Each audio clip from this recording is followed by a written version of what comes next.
Okay, good morning, everybody. Good morning. There's a lot of excited buzz. If I could ask you to let it simmer down. Good morning, everybody, and welcome again. I am Sara Lipton, the first vice president for most of the rest of today of the Medieval Academy. And it is my pleasure to open the presidential plenary session. I should explain that the order of events in this plenary session is that first, we will award the publications prizes. I will be reading out the citations and giving the prizes to people whose prize committee members are not here. Those prize committee members who are here will be handing out their awards. And then, I won't say the main event, because for prize winners, let's face it, that's the main event. But for those of us who are not winning a prize, maybe the main event is our presidential plenary by Robin Fleming and Sam Leggett. So to begin, the first prize I award is maybe the most exciting prize a scholar can win during the course of a career, because it's just so special and validating, the John Nicholas Brown Prize for Best First Monograph, and this prize goes to Andrew Crable for biblical commentary and translation in later medieval England, Experiments in Interpretation, published by Cambridge University Press 2020. We do things slowly in the Medieval Academy. This study of the development of vernacular translation and commentary on the Psalms and the Gospel of Matthew in 14th century England does something remarkable. Its argument overturns the conventional story of lay unfamiliarity with scripture and exegesis by demonstrating that vernacular readers of the Bible were more sophisticated and more deeply interested in the commentary tradition of the schools than has been reported. Crable employs careful analysis of late medieval crossover texts and related images as well, as he develops a case for the permeability of two realms, the scholastic and the lay vernacular. This study will generate vigorous discussion among scholars of late medieval English vernacular theological texts, not least because it compels reconsideration of literature previously overlooked. Finally, Crable's monograph provides a timely warning against the still prevalent tendency to revise the past, a phenomenon common to politicized efforts to normalize divergent interpretations of sacred text. And Andrew, if you will come receive your citation.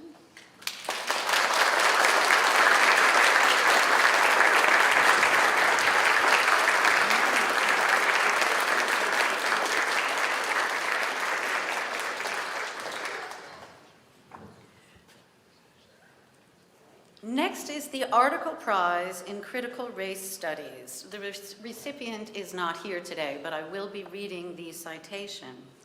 Mariah Junglan Min, preaching to the choir Fantastic, Conversion and Racial Liminality in Elena, published in Exemplaria in 2022, is a nuanced and sophisticated reading of Cunewulf's Elena, which displays an admirable self-consciousness of the usefulness of critical race arguments as ethical resources for understanding anti-Semitism and race, and demonstrates a balanced even-handedness in its treatment of an Old English text written before the presence of Jews in England. As the proliferation of anti-Semitic texts and cultural practices in England after the expulsion of Jews from England indicates, the absence of Jewish people does not mean that Jews do not or cannot serve important instrumental purposes for English Christian culture. Min's article thus joins the vibrant and growing body of scholarship on the anti-Semitic treatment of figures of Jews in early English theological, cultural, and intellectual writing. Most importantly, Min's intellectual honesty and scholarly integrity are on ample display in this beautifully written and carefully argued article. Let's all congratulate Min.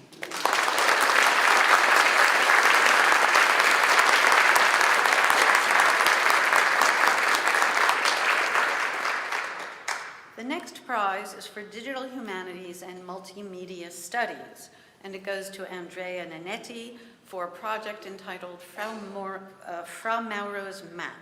And Andrea is not here, but I will again read the citation. The 2024 Digital Humanities Award goes to Frau Mauro's Map of the World, a web resource meticulously crafted by a team of scholars under the direction of Dr. Andrea Nanetti, which allows visitors to explore in intricate detail a digital facsimile of the world map created in Venice, Italy in 1460. This complex project opens the door to further investigation into the map and its contents by academics and enthusiasts through a rich network of linked videos, modern commentary, and textual resources. The committee acknowledges the inherent complexity associated with the scale of the project, which entailed aligning and stitching together multiple digital photographs to create a unified composite that seamlessly preserves and presents all the details of the original, even when subject to close examination. In addition, the sheer number of labels and annotations that are transcribed, translated, and linked to the specific pixel coordinates of the map represents time-intensive labor, dedication, and precision. The broad outreach of the web-based application invites new academic inquiry and public engagement with this extraordinary historical artifact. And congratulations to Dr. Nanetti.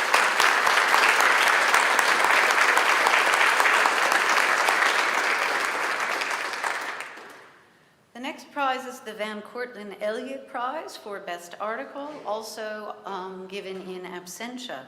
It goes to Jake A. Stadel for Legal Culture in the Danelaw, a study of 3 Ethelred, published in Anglo-Saxon England in, dated 2019, appearing 2022. As I said, the wheels of medievalist gods grind slowly. In this carefully researched and original essay, Jake A. Stadel clarifies what often seems the obscure and inaccessible relationship between English and Scandinavian legal traditions and practices in pre-conquest England during eras following Viking invasion. Stadel argues that the documentary evidence of the late Old English Wantage Code's evocations of Scandinavian legal practice speaks to the interests of an elite class of hybridized English and Scandinavian identity. This argument's importance lies in its intervention into a number of broader questions beyond the specific articulation of legal custom. It reframes a historical debate in pre-conquest studies regarding the scale of Scandinavian settlement in England, building upon emerging concepts regarding the self-perceived identity among those living in the Danelaw. Stadel suggests that if a hybrid Anglo-Scandinavian elite's interests dictate much of the Wantage Code, those interests ultimately reveal themselves most clearly around the always central question of land possession in this legal and economic landscape. And congratulations to them.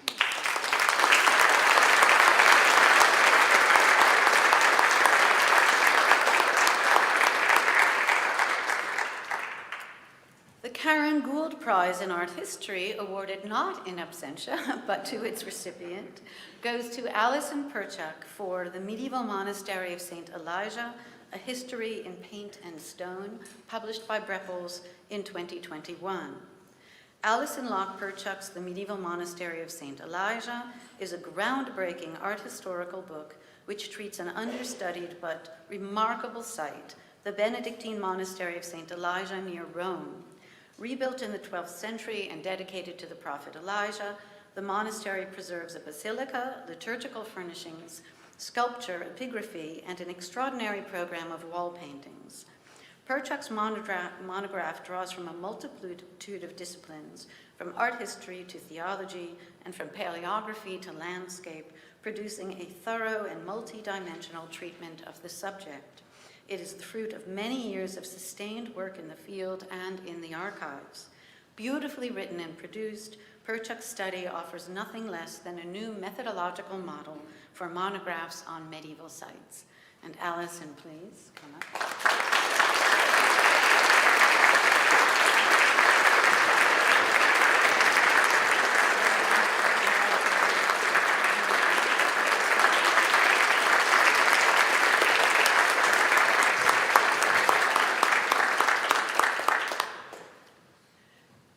The Monica H. Green Prize goes to Amanda Leister, who is also here, for Bringing the Holy Land Home, the Crusades, Chertsey Abbey, and the reconstruction of a medieval masterpiece, published by Harvey Miller Publishers in 2022.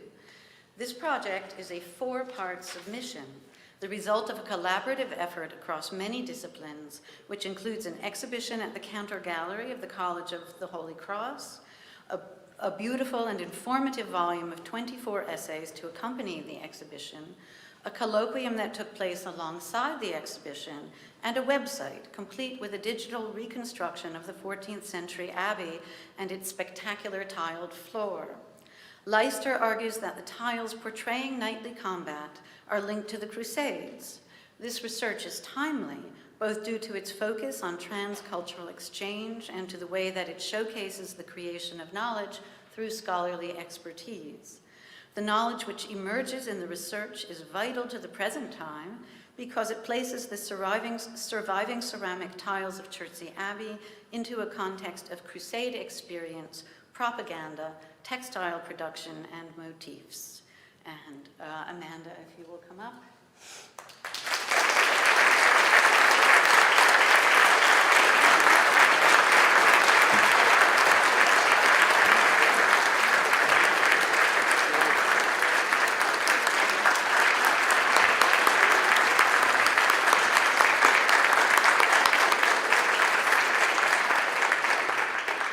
And now it's my pleasure to invite Barbara Newman to the podium to present the Jerome E. Singerman Prize.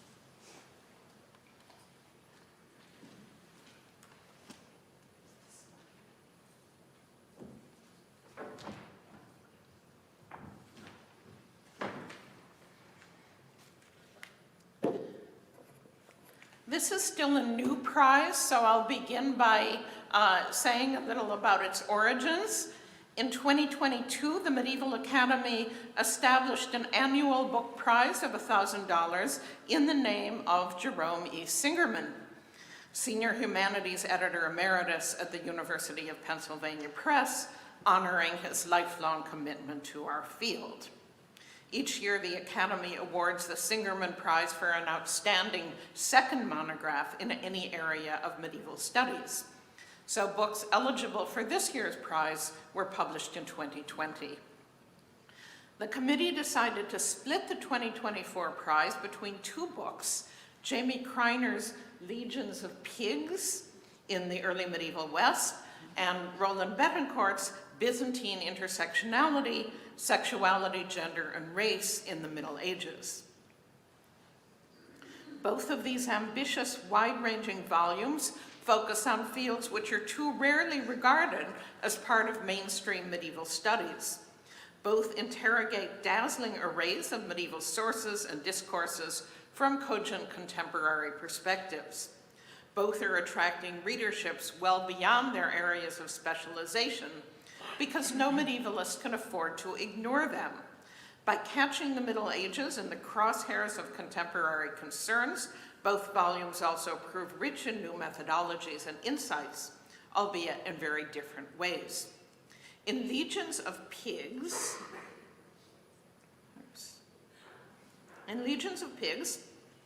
to date the only book in the Yale Agrarian Studies series by a medievalist, Jamie Kreiner argues that humans and pigs co-created the early medieval landscape, and that pigs had agency in the development of emerging Christian political and ethical systems. Kreiner's sources run from Eriugena to ivories, from Merovingian law codes to archaeological studies of the proportion of pig bones in garbage pits. In 5 beautifully readable chapters, she ranges from Roman times to the 12th century and from the Middle East and North Africa to Greenland. She argues that early medieval philosophers thought ecologically on both a cosmic and an extremely local scale, and were not above consulting farmers about their areas of expertise. Hence, one paragraph begins with the phrase, "the physical and intellectual labor of swineherding." Another includes a complete list of all the swineherds whose names have come down to us, and they were mostly enslaved men. This is a deeply humane book that teaches a great deal about the behavior and habits of pigs, the difficulties of raising them, how much pork was eaten by elites at different times and places, and how pigs contributed to religious identity. It's not only that Jews and Muslims wouldn't eat them, even their Christian symbolism turns out to be far more complex than one would have thought. Profoundly original, Legions of Pigs presses the reset button on how we study the early Middle Ages, and does so with wit, grace, and clarity. Roland Betancourt's Byzantine intersectionality adopts a more urgent tone to plunge boldly into the most contested current discourses about race, gender, and identity. Yet it does so without losing sight of the minute particulars of Byzantine art, thought, and language. Adroitly drawing on material culture, sacred art, and textual corpora that few scholars can navigate with such sophistication and dexterity, as one reviewer puts it. For a non-Byzantinist readership, his work brings Byzantine studies out of the closet, while simultaneously urging Byzantinists to embrace gender, race, and queer theory, and medievalists as a whole to overcome what he calls their fundamental reluctance to believe in the reality of transgender persons in the medieval world. 5 interconnected chapters aim to reveal the complexity of Byzantine discursive strategies about sexual consent, alteration of the body and its gender identity via ascetic and medical practices, same-sex relationships, and ethnic diversity. He puts his command of a huge range of sources in diverse genres to good effect. For example, by using sermons on the Annunciation to chart evolving views of sexual consent, and by juxtaposing the practices of eunuch making with other, less familiar medical manipulations of the human body. Reviewers in fields from art history to Orthodox Christian studies find Byzantine intersectionality to be a path-breaking book, timely, deeply researched, and utterly absorbing. The debates it is bound to provoke will attract well-deserved attention and inspire new scholarship in both Byzantine and gender studies for decades to come. So, Roland.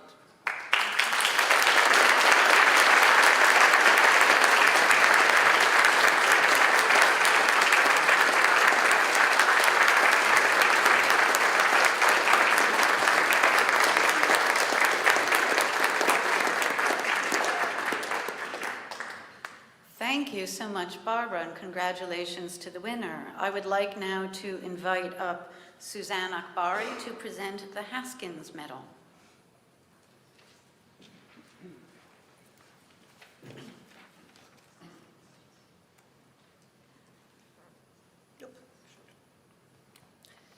Leah Devon's The Shape of Sex, Non-Binary Gender from Genesis to the Renaissance is a bold and intricate account of the medieval past that resonates in the present, on a topic that remains central to current debates on the nature and status of gender identity.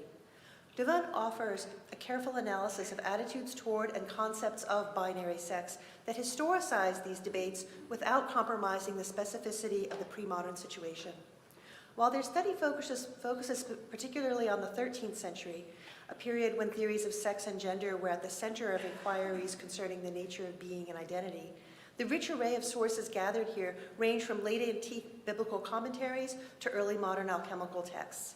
Medieval theologians, artists, cartographers, natural philosophers, lawyers, moralists, surgeons, and alchemists all considered the status of non-binary sex in order to grasp the origins and status of human nature. Although their accounts are more theoretical than practical, Devon juxtaposes analysis of those texts with historical accounts of actual intersex individuals, thus offering, in the words of one reviewer, quote, careful attention to both the historical and contemporary effects such debates have on the lives of actual humans, in a book that is exquisitely nuanced, politically shrewd, and utterly teachable, end quote.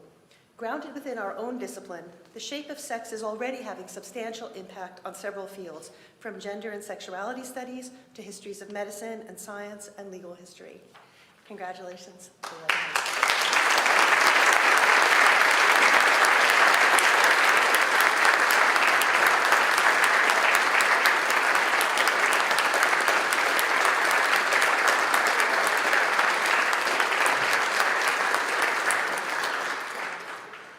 Thank you, Suzanne, and thanks to all of the presenters, and congratulations again to all the winners.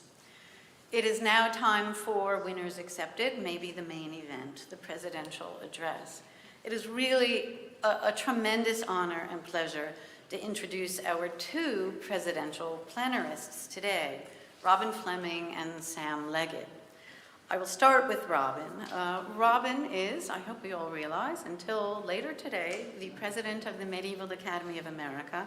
She is also professor of history at Boston College.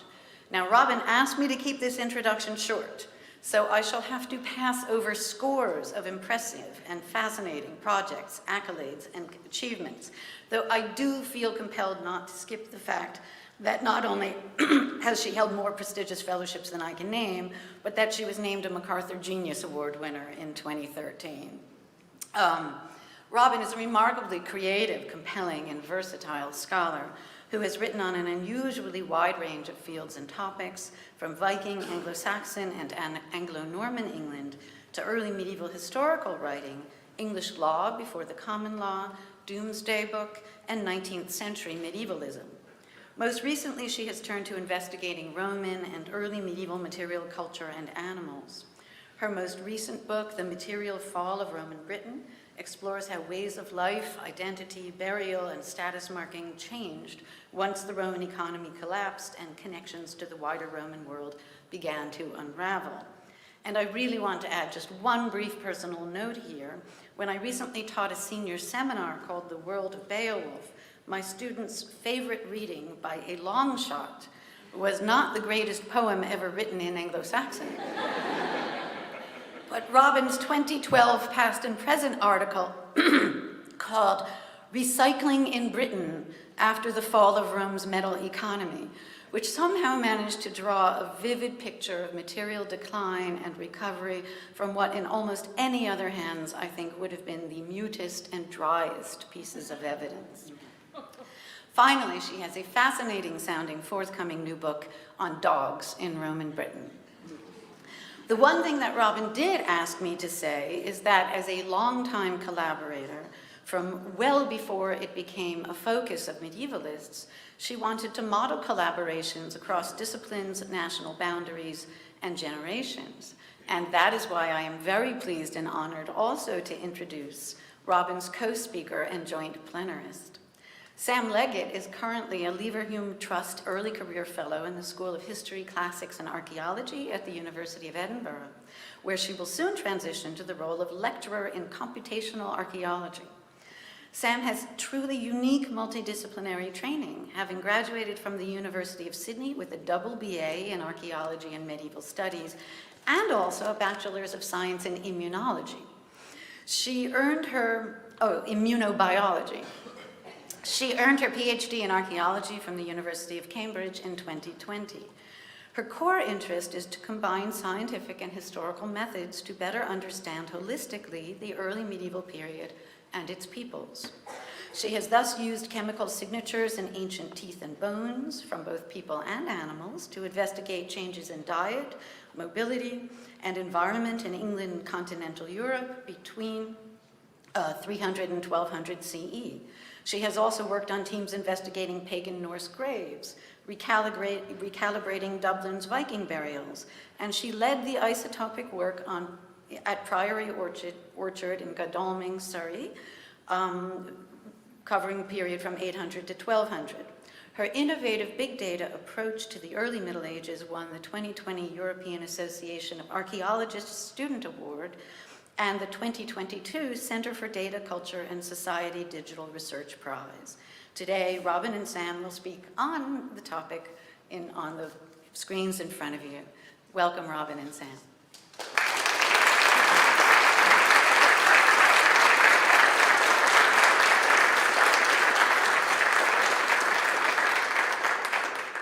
There will be math, in case you're worried about that. So both Sam and I work on the 5th and 6th century, and we work in Britain.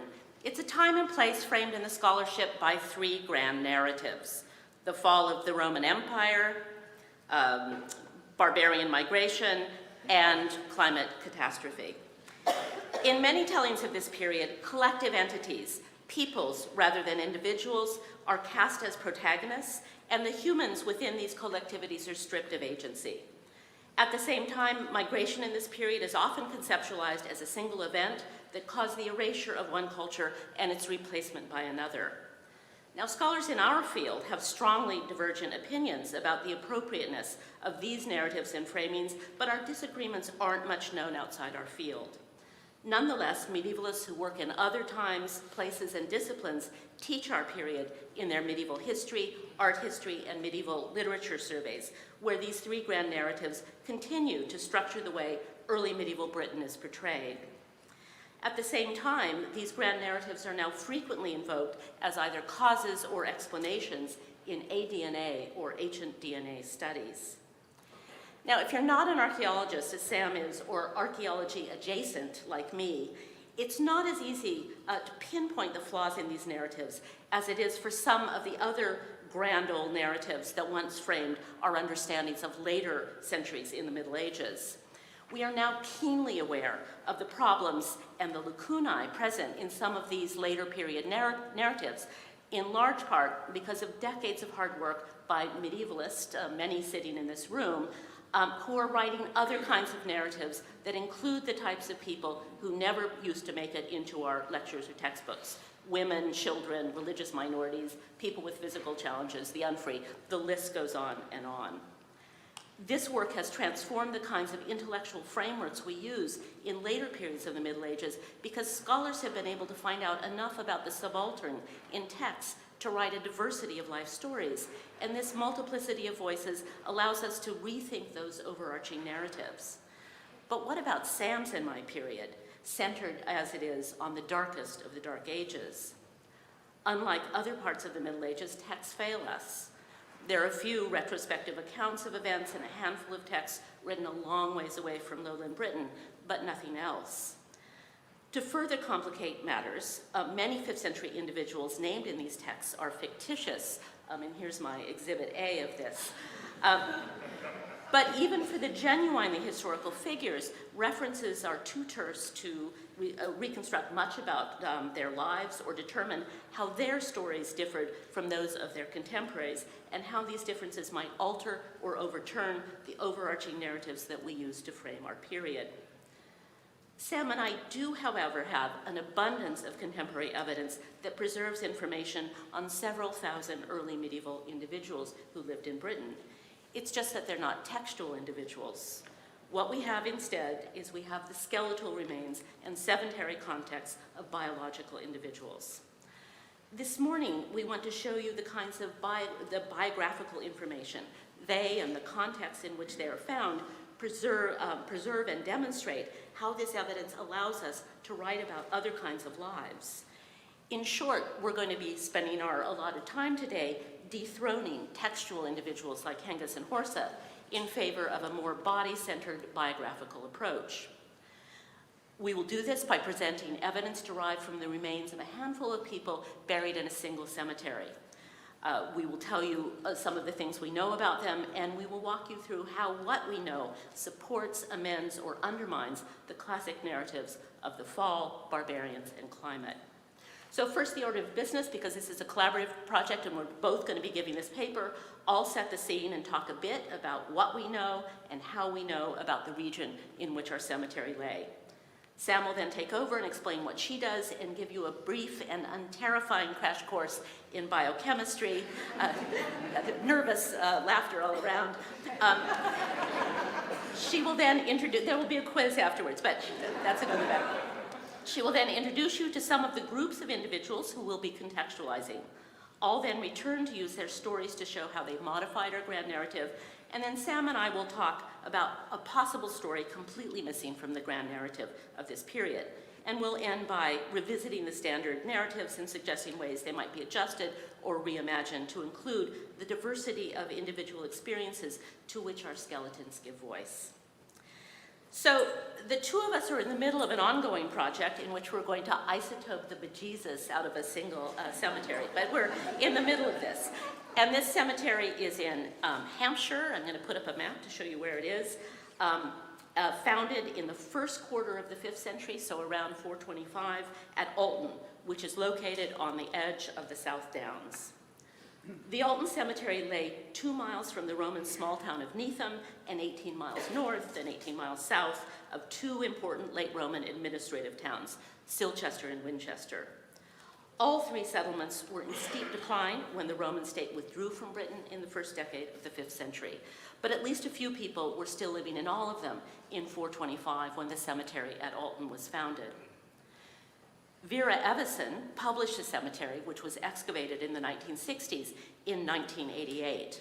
She died a couple of years ago at the ripe old age of 101, and she was a leading expert on early medieval cemeteries and material culture in lowland Britain. Her study of the evidence uncovered at Alton convinced her that no British person was buried in the cemetery.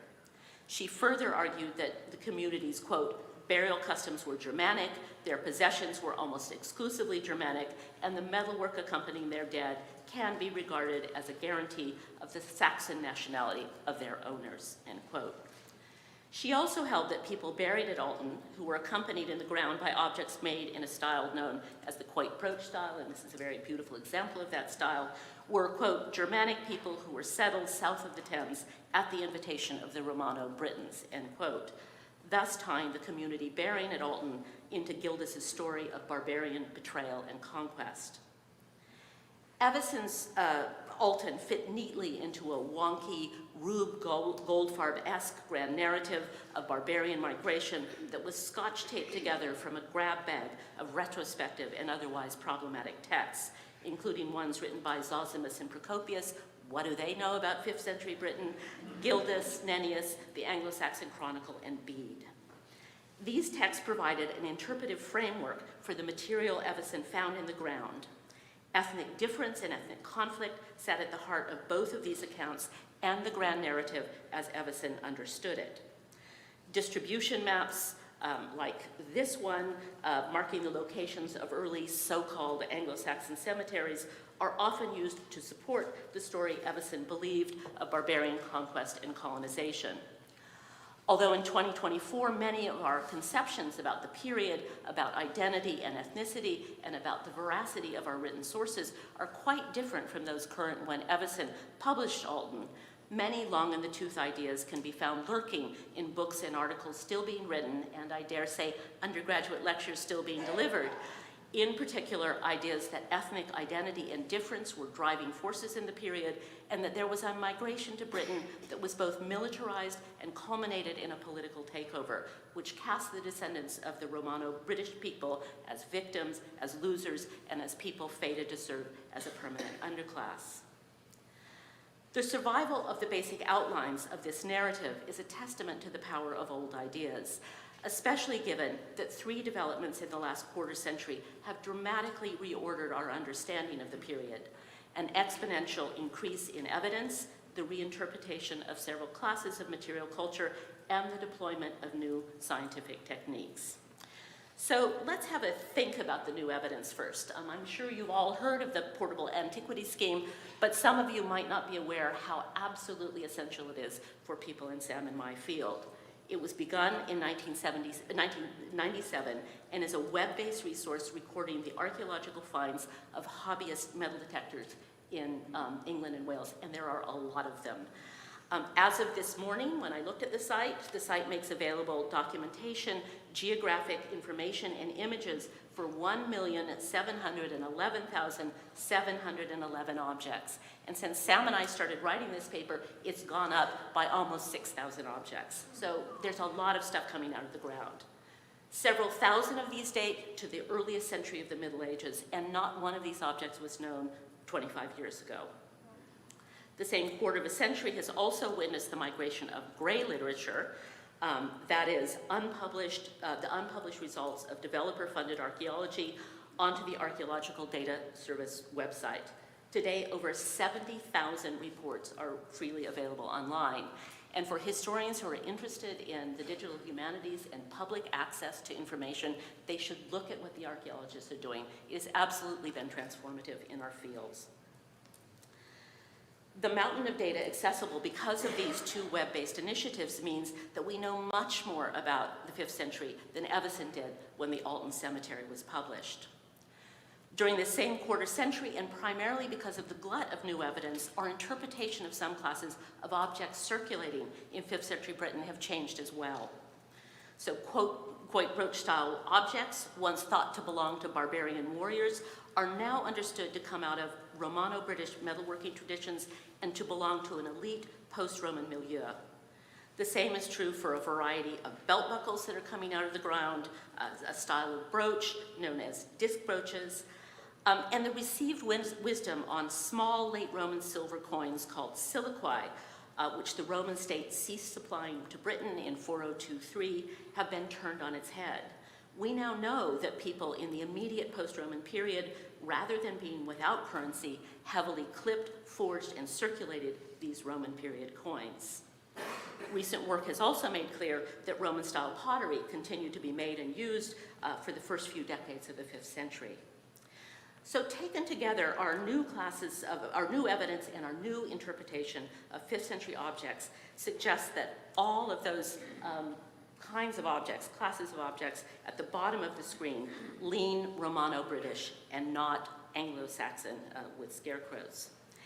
And are evidence of the perseverance of the segment of Britain's native population after the fall who are still living in lowland Britain. So what does this mean for the Alton Cemetery?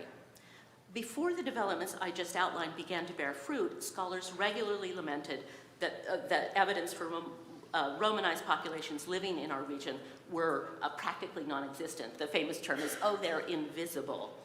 And indeed, Evison imagined the people buried at Alton as quote-unquote Germanic pioneers settled in a heavily wooded, sparsely populated frontier.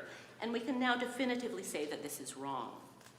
When I sat down a couple of weeks ago and mapped all the classes of objects shown at the bottom of the slide, which are known to us either through metal detecting or through excavation, we can see that the region in which Alton lay, and Alton is marked in red there, has produced impressive amounts of 5th century evidence for culturally Romano-British people who had access to fancy metalwork and silver coinage.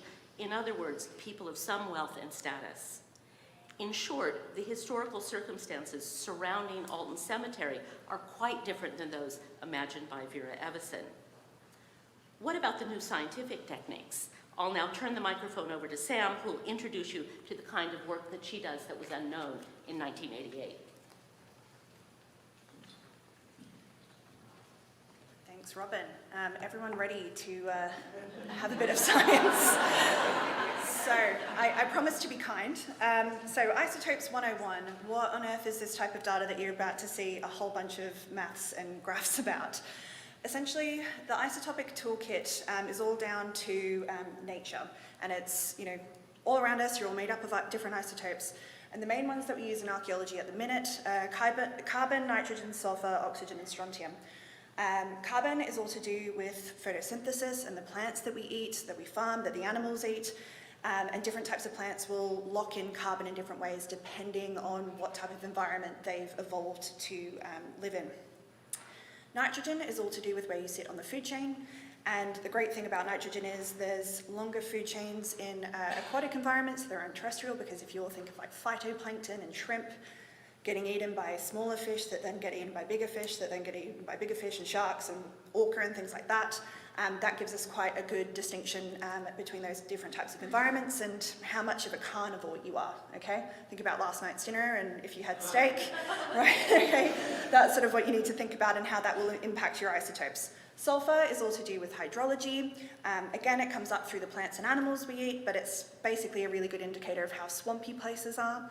Oxygen is linked to the O part of H2O in the water that you drink, so that comes from the rainwater, the aquifers, and that is tied to altitude and coastality and how warm things are. And strontium's to do with your underlying geology that you're living on and where you're getting your food from. So you can imagine if we start to layer all these different things on top of each other, you can get a really great picture in both humans and in animals about climate and environment, what types of wetlands and environments were they living in, the resources humans were exploiting, and things like farming practices, because you can do this thinking about the book on pigs, pigs are very interesting isotopically, as well as human behaviour. So what decisions are they making about where their water and food's coming from, and how far they're moving. And essentially this all boils down to you are what you eat. So every time we eat something, our body breaks that down to turn it into energy, and it uses it to make and remodel parts of our skeleton, our flesh, our hair. And so by doing biochemical analysis of skeletal remains in archaeology, this gives us an indirect analysis of that food and drink that people were consuming. And we can then look at that and where it was sourced from, so that's the mobility part, it's all about where that came from.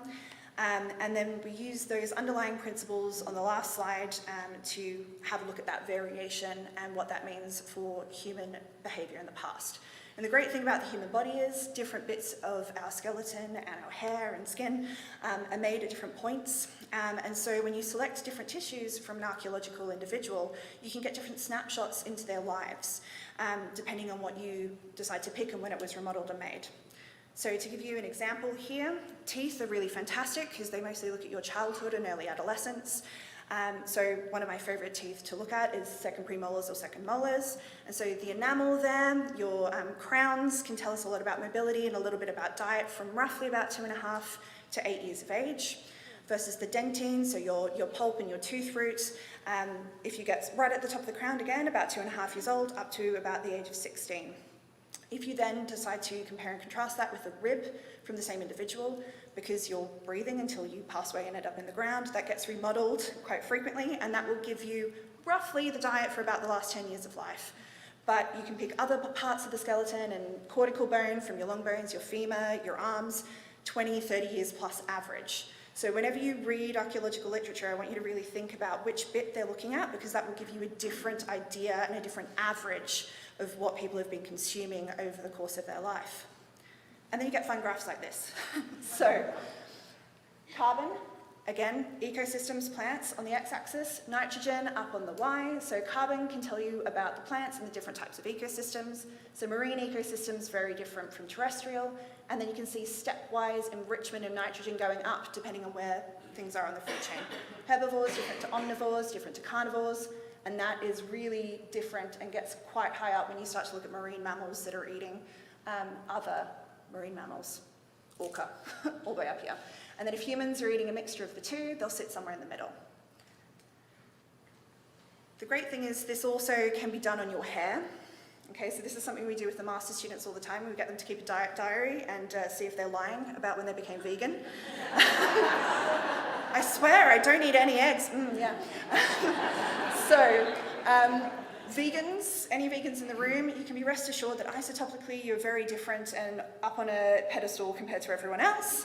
You look more like herbivores because that's essentially it. You don't have a lot of animal protein in your diet. But for any vegetarians in the room, I'm so sorry, you look like carnivores. Because essentially isotopes is quite a broad tool in this aspect where any dairy or eggs, any animal products will isotopically, generally speaking, there are some caveats to that, look the same as meat from animals. And it's all to do about the proportion and frequency which you're eating that with rather than the type. So again, we can't sort of tell if someone's having a grand feast and having the best cut of meat. We can just say that they're eating meat and roughly how regularly they were doing that. But fish do look quite different, so this is all to do with the terrestrial environment. Fish are very tricky, and this is why sulfur and the advent of this being more regularly available with new shiny bits of technology is so fantastic, because freshwater fish are really annoying. They overlap in carbon and nitrogen a lot with terrestrial and marine ecosystems, so sulfur allows us to discriminate between these two things and get a much better idea of what types of environments and food resources people are exploiting and where they're living. So you'll see quite similar graphs to this where you'll have carbon, like we had it with the carbon and nitrogen plot before, but this can then show the difference here between terrestrial and either of these aquatic resources, but sulfur up on this axis is really great because terrestrial, freshwater, marine, and sea spray zones, so if people are living close to the coast, can all be teased apart with this technique. So just to sort of recap with that, oxygen, all to do with the water that you're drinking and where that water's coming from and how cold or high up it is. Strontium, rock type, getting weathered up through the food chain and into us. And sulfur, You can see wet feet zones, which we'll be talking quite a lot about here. So where it's very boggy, the fens, if anyone knows about the fens, yes, people in Cambridgeshire look very weird and different isotopically. Versus if you are from the coast or from an island, that will be quite different to upland areas like the Highlands. And the fantastic thing with all three of these is that, and why you should never do one in isolation, is that they give us different levels of resolution. So oxygen is quite a broad strokes approach here. This is just another individual from my doctoral thesis. You can see that they're very unlikely to come from Britain, but there's still most of Europe is a possibility. Okay, so isotopes are good at removing options rather than pinpointing. Sulfur, great, not from Britain, lovely, but still most of Western Europe, not super helpful. Strontium, quite specific because different geologies, the geologists do a lot of this great work, but still, if we just did strontium, they'd look local. When you start to combine each of these things, you get narrower and narrower, you get more things excluded on the map. So you can see the different combinations here, give you slightly different pictures about where this person could be from, but ultimately, if you combine all three things together, which is what Robin and I are planning to do in the next couple of phases of the work on Alton, you can get quite exquisitely specific here. So this person did not grow up and could not have grown up in Britain or Ireland, and most parts of Western Europe are sort of out, so we're looking sort of Central Europe, possibly the Alps, and for some individuals, if their sulfur is quite wet, this can be even more specific. So how on earth do we actually do this work?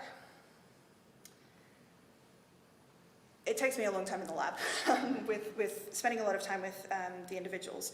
So to do the mobility stuff, you have to grind off the tooth enamel, and this is what you do. You essentially turn it into powder, and then you split it off for oxygen and strontium. There's two different types of machine you put it into, run it through some different chemicals to clean it, and then you get nice, beautiful maps like I showed you before, or hopefully. For doing collagen work, it can take you quite a while, up to about a month. And essentially what you do, because you want the elastic, squishy collagen bit out of the bones and teeth, you have to put dead people in acid. That's what I often say when I'm at a party. What do you do? I put dead people in acid. So you want to get rid of that mineral part of the bone, make it squishy, and then eventually you put it through a freeze dryer and you get this sort of cotton candy looking type thing, and that's in all of you. Okay, this is essentially what makes your bones really nice and sort of elastic. I know they don't feel like that, but that's what you want to do. And then if you want to get really, really fine grain resolution, which is what we're going to be talking a lot about today, is you can get your tooth, do a very, very fine slice. So you put it through a saw, and then you can get this 2 millimeter slice, and then you do hole punches, biopsy punches down the tooth, and this can give you yearly or sometimes even 6-monthly resolution as to where somebody was and what they're eating. So we're going to show you a lot of that sort of data today, and this is essentially then how you age it. So you have a look at where your hole punch is, line it up with the tooth you've got, work out how old that person was, and then you have an idea of exactly where they were and what they were eating at that time. Well, exactly, roughly where they were. And you can get data like this. And so this is sort of the next part of the talk, is taking you through what this all means. We've got really interesting variation at this site. Not everyone's eating the same thing, not everyone's coming from the same place. We've got some very interesting individuals. Robin's going to talk about grave 3 in particular. We do have one sheep goat. We need to get some more animals here to give us a better picture. But essentially, most people have quite similar diets, and we've got some very interesting people who we'll talk about in the next bit in more detail, and some very swampy individuals there. I will hand it back over to Robin.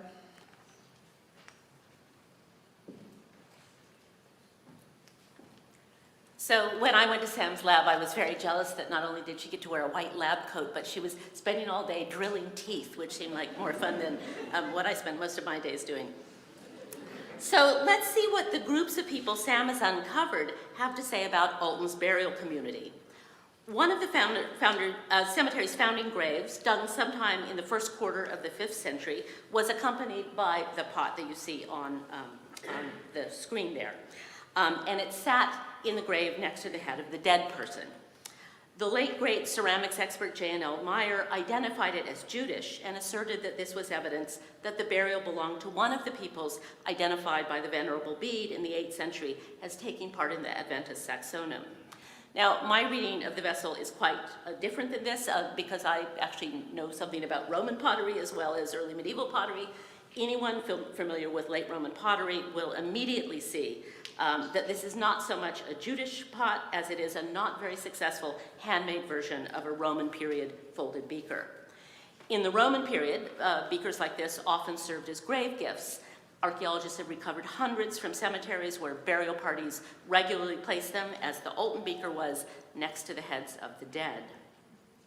I would argue that the appearance of our beaker in a grave dug only a generation after the Roman state's withdrawal from Britain, especially in a region where there's lots of evidence for culturally Roman people, hints that some people burying at Alton, rather than being Jews, were doing their best to continue to be Romans. Now, Sam's work has added scientific teeth to this proposition. She's determined that the early post-Roman grave belonged to a person, the person marked in grave 3 there, a person with a substantially different diet than everybody else in the community. In particular, this person had been eating considerable amounts of marine-derived protein for at least the last decade of their life. The critical thing to know here is that a low trophic, that is a low on the food chain marine isotopic signature, is one of the signs that an individual was eating a late Roman urban diet. And people buried in Britain after 400 very rarely have this signature. Sam has also determined that this person had more marine C4 protein input than most town dwellers in Roman Britain, and that they had likely come of age somewhere in the Roman Mediterranean. At a late Roman cemetery at nearby Winchester, where a lot of isotopic work has been done, isotopic studies have identified numerous individuals, those are the little black dots above the box marking local people that were born locally. It's shown numerous individuals living and dying in the city in the last decade of the 4th century, whose grave goods make them look like locals, but whose isotopes show that they'd grown up with different foodways, in different climates, and on other hard geologies than those found in lowland Britain. In short, they came of age from elsewhere in the Roman world, but they presented in the grave like Roman Britons. In Alton 3, we seem to have a similar story. Sam has identified 2 other individuals at Alton who shared something of the occupant of grave 3's late Roman marine diet isotopic signature. Like Alton 3, both were placed in graves in the earliest phase of the Alton cemetery. One of these is a young woman in grave 14 who had the only quoit brooch style brooches in the cemetery, they lean Romano-British, and whose isotopic signature hints that her childhood diet may have included a marine component. A third person, the one in grave 11, dug up against grave 3, may have also had a marine component in their diet for most of their life. Another man, one buried in grave 40, who's not on this slide, has an oxygen isotopic signature that suggests that he, like the person in grave 3, came from somewhere in the Mediterranean. The bottom line here is that some of the earliest burials in this ostensibly Anglo-Saxon cemetery read Roman rather than barbarian. At least 2 were migrants. They were migrants from somewhere in the Roman world. So they were just not the kind of migrants we've come to expect from the grand narrative of barbarians on the move. And the thing that we really need to wrap our heads around here is that Evason's Anglo-Saxon cemetery was founded by people who were culturally Roman. This is not the Saxon ethnic enclave imagined by Evason. Several people Sam has identified as having wet feet, which he alluded to a moment ago, also ended up in Alton. So they too were migrants to the much drier South Downs. But once again, they're not the kind of migrants the grand narrative has led us to expect. Before settling in Alton, the young woman buried in grave 13 had moved several times. She'd first moved when she was a toddler, then she did so again around the age of 15.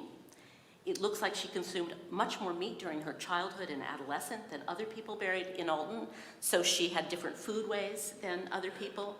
But once she settled into the community, she ate like everyone else. During at least part of her childhood, she'd also lived in a wetland environment. Another woman, the woman in grave 43, spent her early life in a coastal area, then moved to a wetter environment before finally settling down in the South Downs. The brooches, like the one she was wearing in the grave, are mostly found in Cambridgeshire, which is a very wet place.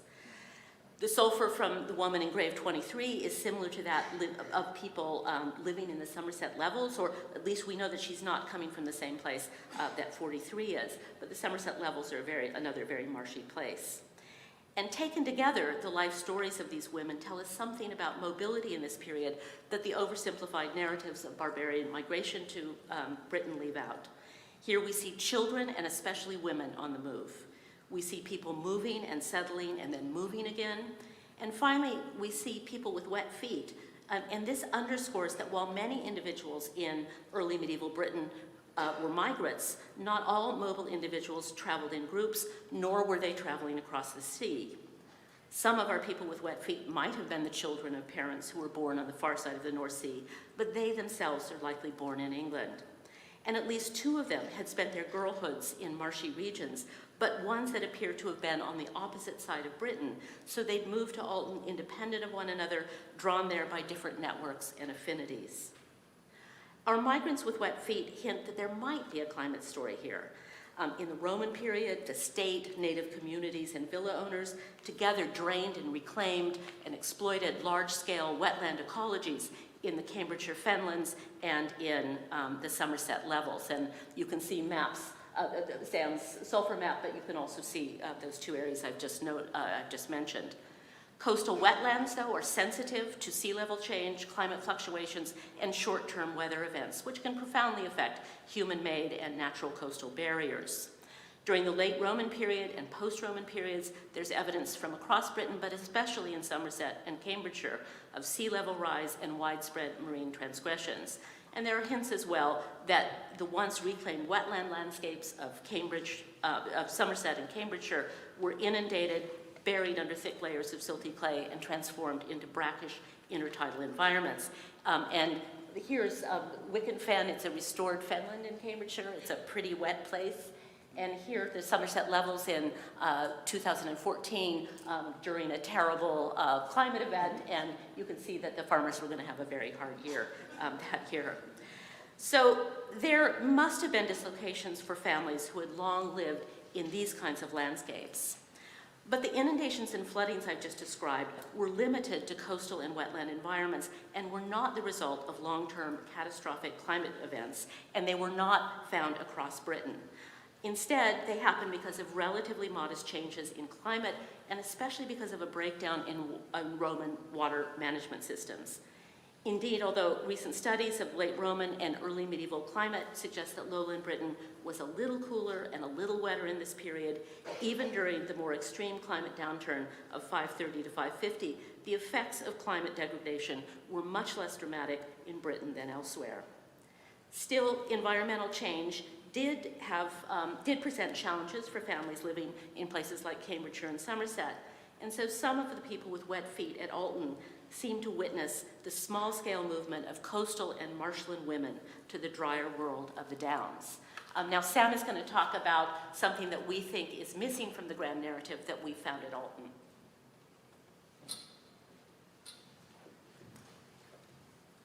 So, what we're thinking about here is really how diet, health, and trauma are possibly all sort of coming together and coalescing in the lives of these people at Alton. So we've spoken about some of the people who have very, very different diets and lifeways, but I'm going to get into the fine-grained version. So this is all aggregated data. This is the general sort of last 10 years of life and the whole of childhood for all of these individuals. But what I want to get into is what exactly life was like for them and how that might have changed over the course of their childhoods and adolescence. We have a lot of skeletal indicators of violent trauma at Alton. This is one case from grave 22 who actually has healed sharp and blunt force trauma. So it shows that there was a lot of care, but also that these people were experiencing a lot of interpersonal violence, whether that's warfare that's happening at the end of this period in this transitional time and political changes, or something else, we're not sure. But this person's the most extreme example, but there are other examples of similar types of skeletal trauma. 2 individuals have quite substantial linear enamel hyperplasia. So this is where your body is so stressed that it sort of pauses forming your teeth for a bit. It just can't cope with that. And so these pauses then show up as these lines. So these indicate either severe nutritional stress, so it could be famine, or it could be severe bouts of illness. There are only 2, and that's because most of these people have grinded their teeth down so much that there's very little enamel left for us to have a look at the rest of them, but I would suspect that quite a few of the others did originally have that there. And grave 6 had terrible dentine preservation when we then went and did the collagen extraction, I think because they were just so stressed. And so that can often mean that your bodily tissues aren't kind of made properly. Other indicators of ill health, generally, just people have terrible oral health. Like I said before, they've ground their teeth down. This is not uncommon for the time period. It was a rough time to be alive. They often have things like creba femoris, so again, issues with bone formation and health. Some people have possible tuberculosis. There's lots of arthritis, which is again not uncommon for this time period. Other signs of various bone infections. A couple of people have possible spina bifida occulta, which comes from a lack of folic acid during the mother's pregnancy. So we're getting this interplay between maternal health and then later adulthood and life consequences. Some people have possible scurvy, which again sort of speaks to poor nutrition, and other health complications which could be linked to just, the general health status at the cemetery. So one person has a benign tumour, but still something that could have impacted how they moved during life. So we come back to the teeth and trying to have a look at this fine scale approach, and massive thanks to one of my graduate students, Emma Smith, who didn't want her photo up on the slide, but she's been helping me hole punch all of these teeth. So her and I have spent a lot of time just sitting there biopsying. So we're going to have a look at some of the teeth from Alton and have a look at this fine grain approach to their health and diet. So to explain to you what we're looking at with some of these graphs, I first have to take you briefly through the Great Irish Famine, so stay with me here. But the brilliant work of Julia Beaumont and Janet Montgomery has made this all possible. So they were looking at populations in Ireland and looking at the health and stress of individuals who they know lived through the famine. So what you want is somebody who is healthy, is this nice flat profile. So the nitrogen and carbon just kind of coexist and are relatively flat. But what you can then see is something that we call a stress bubble. So if you go through a period of dietary stress, your nitrogen shoots up because essentially you're a self-cannibal, okay? Your body is self-metabolizing, breaking down your tissues to try to keep you alive. So you end up a trophic level higher than yourself, okay? So your nitrogen shoots up and the carbon goes down because, again, you're depleting your resources. So you get this sort of bubble type structure here. And then in late, early modern, but it's early modern, famine food then gets brought in with maize, so you get the opposite, where the carbon shoots up because maize is a different type of crop, and then nitrogen stabilizes as they begin to eat healthily again. So we're looking for these sort of bubbles in the Alton people. We found quite a few of these, and what's interesting is men and women seem to have different types of dietary stress, and some of them went through multiple periods of stress during their lives. So in particular, food insecurity seems to have dogged the population, but some of them have survived this and gone on to adulthood. The women here on the left of the screen, grave 43, who we met earlier, who's probably from Cambridgeshire, and grave 14, the woman with the coit brooches, and another woman, grave 23, who has these saucer-type brooches, all seem to have had probably 2 periods of dietary stress. One earlier on in childhood and one in their late teen periods, all roughly about the same time. So we're starting to think about what could be impacting women differently in early childhood and adolescence than men. And 3 of the men who we've decided to pick out here, one of whom is the famous Alton buckle, and 2 other male burials, one with weaponry and one who's relatively poorly furnished, seem to have had a sort of event at roughly the same time in sort of mid-adolescence. And what we're suggesting, and with the sulfur, I wasn't going to give you death by graph here because the sulfur also kind of lines up with shifts here, is that these people were probably moving at these points. So is this something to do with food insecurity when you're then on the move? Is it to do with just you're a teenager and your body is, going through, they're trying to eat everything in the fridge, but you don't have a fridge? So there's lots of different things that could do this. So we're thinking a lot about male and female patterns, what that can mean for puberty, fosterage as well for these men, and the women with wet feet and migration, and what possibly could be in fenland and wetland environments versus the relatively dry upland areas at Alton. So again, when we're just sort of thinking about these groups, We can get far more fine-grained resolution than just these single dots on a map for a person. You can get their whole sort of biological life history and start to think about exactly what they're up to at different points in their lives.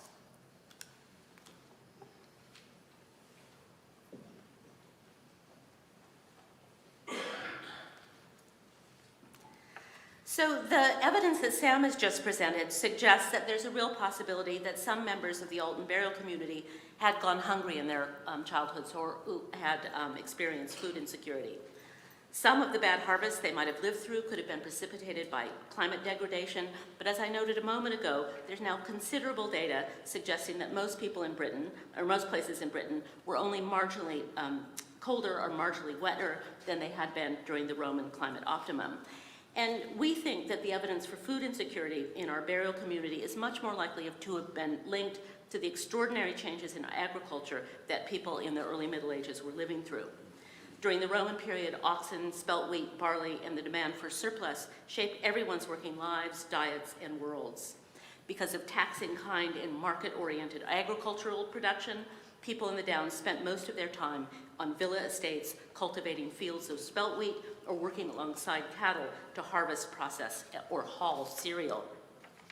The spelt monocropping and extensification practices that were the backbone of this system were a winning strategy for large villa operations in the Roman state, but risky business for small farmers, because these agricultural practices depended for their success on state and market-driven demand, and because single crops meant that farm families had little to buffer them from crop failure.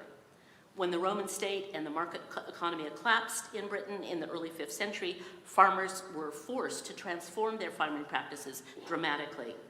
Both archaeobotanical and faunal evidence show them moving rapidly and resolutely away from extensification and monocropping towards less extensive, more intensive subsistence farming.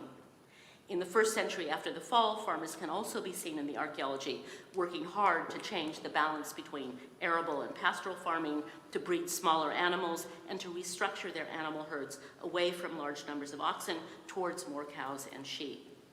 We can see them growing different cereal staples, particularly swapping bread wheat for spelt. During the same period, farmers more often augmented bread wheat and barley with crops of rye and oats. These astonishingly rapid transformations were not without risks, and the steps necessary to move from market and state-driven agriculture to subsistence farming must have precipitated their share of failures. And when farmers guessed wrong in this period of intense economic and agricultural instability, households went hungry. We're now working on carbon-14 dating the people of Alton, and we will be very interested to see if there's a chronological pattern in the data suggesting food insecurity.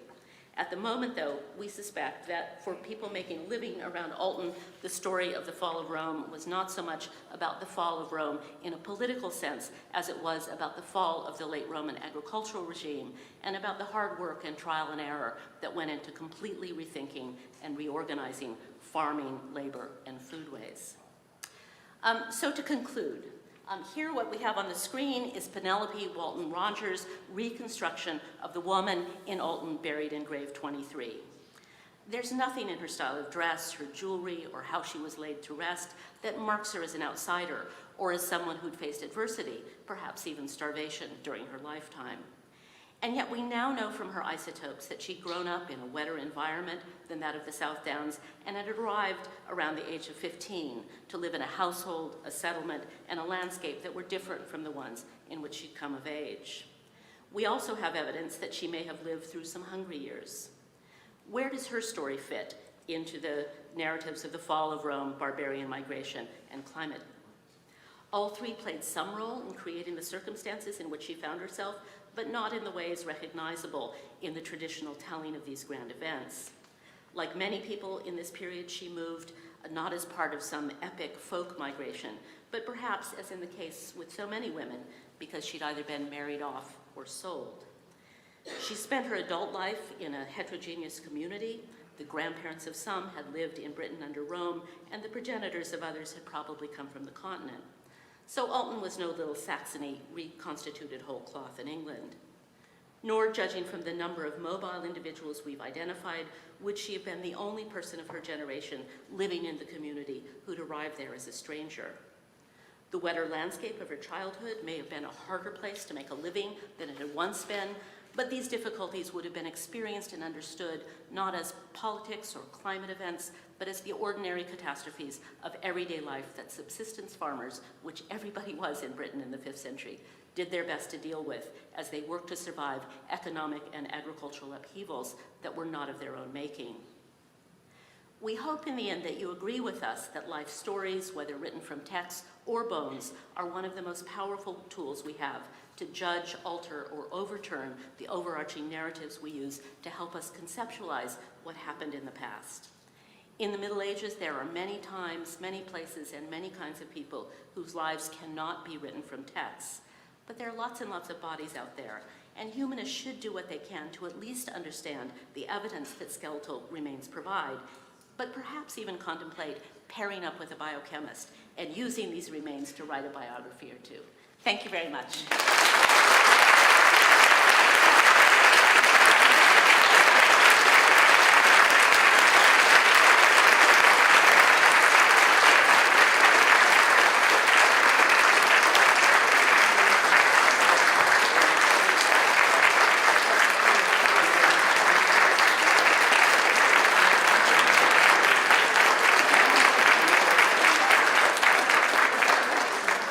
It's now time to be brave and ask Sam a science question.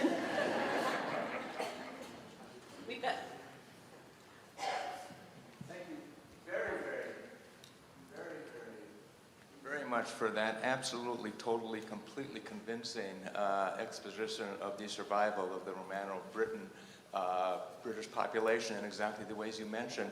I would just add actually to your discussion of the economic the economic situation, the use of hacksilver too, which kind of tended to separate the Romano-British economy from the economy on the continent. But my question, which I'm sure everyone else is probably burning to ask, so where are the barbarians?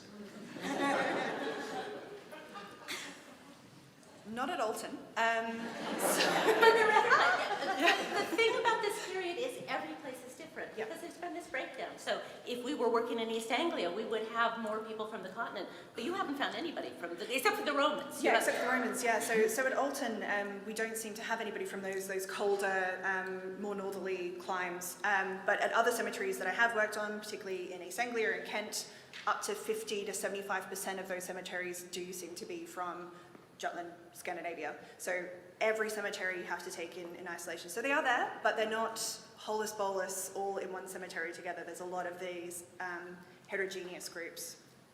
Right, and there are some recent ADNA studies that have shown in our region in particular, in Sussex and Hampshire, there are cemeteries where people have quite mixed DNA. Some are more closely related to people across the North Sea. Some are more closely related to Romano-British populations, and a lot of them are mixed. So there's a... Where am I going? Good luck.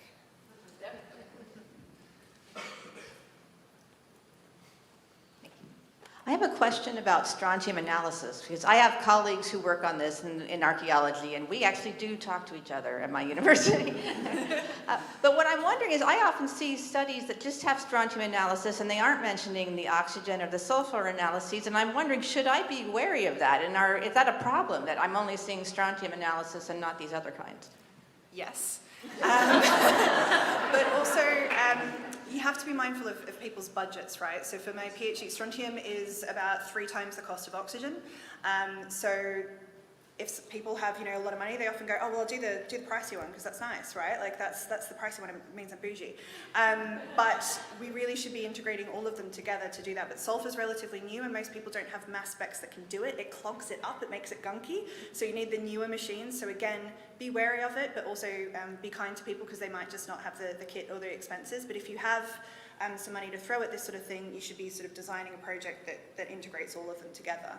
And the other thing with strontium I would say is you should always have concentration data with it, and I can talk about that later, but if you just have the isotopes and you don't have concentration data, I get really concerned. But I can explain what that is later, but I won't bore you all with the biochemistry. And this is a field that's developed over the last 15 or 20 years, so you really have to be mindful of the time that it was done, because single isotope studies were done much more often earlier than later. Yeah. So really pay attention to the publication date. Hi, I just have a simple question. This, ideal method that you describe of combining all the isotopes that's come up in the last 15 years or so, has it been done in places outside of Europe? Because I'm looking at your map and it beautifully isolates Britain, right? But then there's all these other places that are still green that one could be from. So I was wondering about that. Thanks. Yeah, no, it absolutely has. So, I mean, yeah, we were just looking at Britain for here, but I have done models and maps for our people that show where they could possibly be from around North Africa and the rest of Europe, and people are doing it all across the world. So I'm originally Australian, some of my lecturers from undergrad do it there, and people are doing it in Mesoamerica, so it is a technique that's used widely across the world. But one thing to note is that Britain has more scientifically investigated Iron Age, Roman, and medieval skeletons than anybody else. So the bulk of the proof articles are coming out of British data, but it can be done everywhere. And it's been done. I keep trying to get my colleagues who work on New World enslavement to think seriously about this, right? So I think historians in the New World should be doing this a lot, because it's going to tell us a lot about people who aren't, written into text in the way that we'd like them to be. Absolutely. Well, I'm very grateful that the scientific material was made so accessible, but nevertheless, I think I'm going to return to safer land, at least for me. And I would like to discuss what you have intimated about this kind of internal migration within the British Isles, and you seem to have suggested also that it was mostly the fact of women, probably because of marriage or even sale. What struck me, first of all, I'd like to know if there is a kind of a gender dimension to that migration. And second, what struck me is that they didn't seem to have a much better life in their new site of immigration. And therefore, there are two questions here. First, how would they know that Acton might be a better place than Cambridge? What kind of communication, what kind of news, was known about climate and land? And second, did they in effect do better? Did they benefit from, did people benefit from migrating internally? Thank you. We would need really a lot of data, I think, but those are the kinds of questions that we are really interested in. And I'm absolutely gobsmacked that there are people coming from different places to come into Alton. And I don't understand in the 5th century what kind of networks there are or what kind of knowledge there is to allow that to happen. And we're going to maybe do a little GIS to see the kind of how easy it is to get from some of these places. But Sam has done a lot of work on female migration, so you should... Yeah, so it wasn't that surprising to me, because what I found doing a much bigger meta-analysis of about 9,000 individuals from across all of Western Europe, including Britain and Ireland, is that women tend to move more than men. So you Not part of the grand narrative. Not part of the grand narrative. Yeah. So that's been quite contentious, and you do get some of these very militaristic male graves who have come from a long way away. I'm not saying that men don't do that, but this continues right from our period in the 5th and 6th century up to, I've got a paper out with Helena Hammerö that came out a couple of weeks ago, looking at the 7th and 8th century and the conversion period, and women are so much more mobile than men. And there's this same sort of thing about internal migration and possibly what we're talking about, exogamy, and or, possible enslavement, and that's something that, it seems to be continuous right throughout the first millennium AD. So, yes. But tell them what you found out about high status versus low status women. Yes. So low status women are more likely to move from much, much further afield than high status women. So people might be familiar with the bed burials, like Trumpington. So I'm the person who did the isotopes on those women. So the bed burials, yes, they're probably these princesses, these, high political marriages that are moving. But when we then looked at the women who have no grave goods, they were more likely to have come from over 100 kilometres away from where they're buried. Whereas most of the women who have all the very lovely shiny brooches and things are more likely to have come from about 10 kilometres or so away. So they're probably more local migration for maybe small-scale political marriages, and thinking about matrolocality and things like that, and where the women would maybe go home to have their babies and things like that. But yeah, unfurnished graves of women, far more likely to have come from very, very far away, and And- more likely to have come from the west of Britain. So the sort of low status women and coming a long ways away, that's where you begin to wonder about, are they coming freely or are these enslaved women? So. Yeah.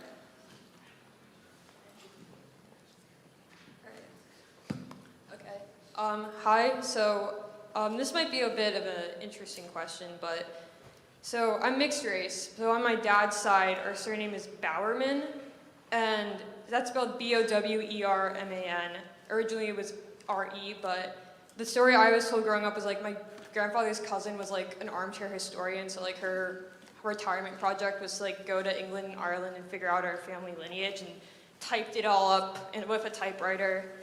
But she figured out, or the oldest record she found was like, oh, our family probably came from like medieval Hampshire, Isle of Wight. So like the family myth that I was kind of told growing up is like, oh, like we're probably Anglo-Saxons, Germanic surname from Wessex. And I was like, okay, that sounds nice.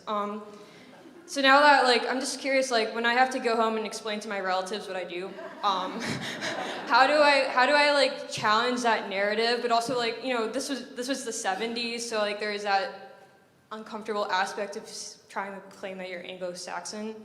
So tell So, them like- that DNA has nothing to do with culture or ethnicity. Yeah, so like, would you say though that there's any like acculturation of people adopting like more Germanic names during this period though? Or like, how would you like say that like? They're making themselves into a people during this period. And if by the 9th or 10th century, they're probably telling their relatives the same story that your relatives are telling you, right? And I mean, they might not be accurate about their own history, but that's what they believe, and so it's important. Yeah, and genes are invisible for the most part, right? Apart from your, maybe your hair and eye color, but for who you're actually related to. And a lot of these people in these cemeteries, if the cemetery was there for like 200 years, you might not necessarily know, but you're creating this new identity. So we do get acculturation and things like that, these people who change their diet when they move to a new place. But yeah, genes do not equal language, do not equal identity. And that's kind of the big thing that's coming out about this period, is none of that really is a straightforward correlation. I think we have time for one more question. I'm going to give it to Sara. Thank you. Do we know anything about the village at Alton? Has it been excavated? No residential patterns? We don't know where it is. Oh, okay. Probably under houses. Yeah, these people were all dug up in people's back gardens, so we suspect that somewhere in the village, it's a pretty big village now. Yeah. It's great sadness. Yeah, very sad. So,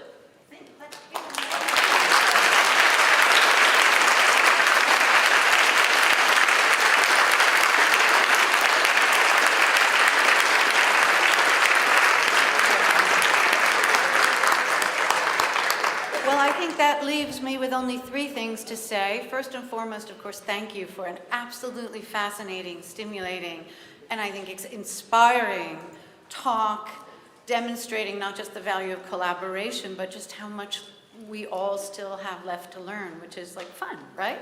I have to obviously teach the world of Beowulf again and teach it differently. And then the only thing left for me to say is thank you all for coming, and the plenary session is now adjourned.